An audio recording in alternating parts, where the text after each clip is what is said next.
2025 की मुख्य परीक्षा के संदर्भ में हम लोग अपने सोशल मीडिया प्लेटफॉर्म पे अपने व्यक्तिगत अनुभव के साथ साथ परीक्षा उपयोगी तथ्यों को भी चर्चा करने का प्रयास कर रहे हैं। सर्वप्रथम ये देखने का प्रयास करते हैं कि उत्तर प्रदेश लोक सेवा आयोग द्वारा आयोजित होने वाली वर्ष 2025 की जो प्रारंभिक परीक्षा संपन्न हो गई है, उसके मुख्य परीक्षा के पाठ्यक्रम में क्या क्या तथ्य हैं।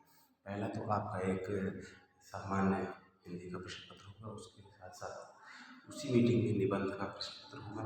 तत्पश्चात 4 प्रश्न पत्र आपके जो सामान्य अध्ययन के होंगे और 2 प्रश्न पत्र जो पहले ऑप्शनल होते थे, जो आपके विषय होते थे, उसके स्थान पर उत्तर प्रदेश विशेष कर दिया गया है। तो और उसके उपरांत मुख्य परीक्षा क्वालिफाई करने के उपरांत साक्षात्कार होगा। साथ ही साथ जो लोग इसमें नए हैं वो ये जान लें कि मुख्य परीक्षा के लिए पहले तो आप पाठ्यक्रम को अच्छे से अवलोकित कर लें, देख लें कि पाठ्यक्रम क्या क्या है और तदुपरांत आप एक स्ट्रेटजिकल वे में तैयारी करने का प्रयास करें।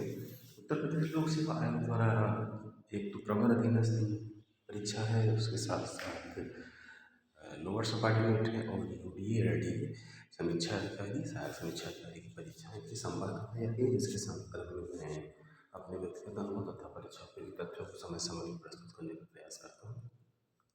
ये देखिए इस प्रश्न पत्र इसमें आज के इसमें मैं एक उत्तर प्रदेश का जो 2 प्रश्न पत्र है उसी को लेकर के मैं इस पे थोड़ा सा डिस्कस करने का प्रयास कर रहा हूँ, किस तरीके से प्रश्न आए हैं और उत्तर प्रदेश विशेष क्यों महत्वपूर्ण है।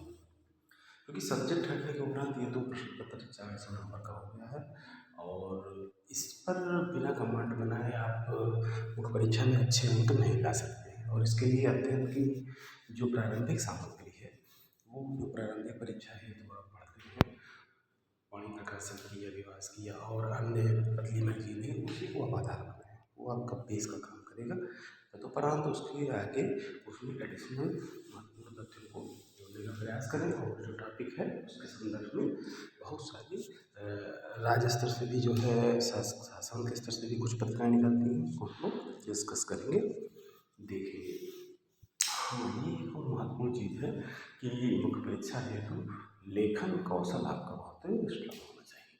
बहुत सारे प्रश्न में वर्ड लगे होते हैं, उसको भी देखना होगा। जैसे परिचर्चा कीजिए, स्पष्ट कीजिए, विवेचना कीजिए, विश्लेषण कीजिए, ये अलग अलग कैटेगरिकल वर्ड है और ये उत्तर में विशेष तथ्यों की डिमांड करते हैं। विश्लेषण करना, एनालिटिकल, ये चीज़ें हम आलोचना करना, तो इसको हम लोग देखेंगे। जहाँ पे सीधे सीधे प्रश्न है आपका, विशेषकर उत्तर प्रदेश की मुख्य परीक्षा में अभी तक अधिकांश प्रश्न सीधे आए हैं। जैसे कि ये देखिए, प्राचीन भारत में प्रयागराज के सांस्कृतिक महत्व का वर्णन कीजिए। अब ये भारत उत्तर प्रदेश विशेष के लिए एक बहुत ही अच्छा प्रश्न है। और प्राचीन भारत में प्रयागराज का क्या महत्व था। इस तरीके से दूसरा प्रश्न देखिए, उत्तर प्रदेश 6वीं शताब्दी ईसा पूर्व उत्तर प्रदेश में अवस्थित प्रमुख गणराज्यों एवं उनकी राजनीतिक व्यवस्था के बारे में लिखिए। राइट करना है, इसलिए पॉइंट आउट कर देना है।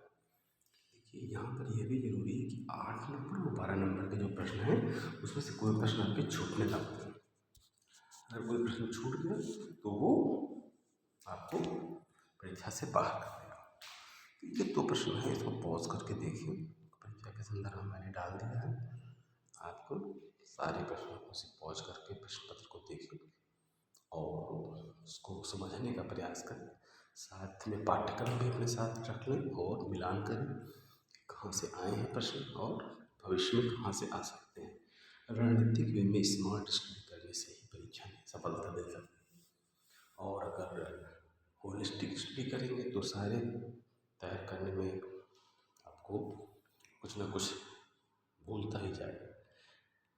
देखिए ये सारे जो पॉज करके मुख्य परीक्षा के प्रश्न पत्रों को देखें, जो पिछले वर्ष के मुख्य परीक्षा के प्रश्न हैं, और आगे पुनः मैं एक एक प्रश्न पत्र को लेकर के विश्लेषण करने का प्रयास करूँगा। नमस्कार।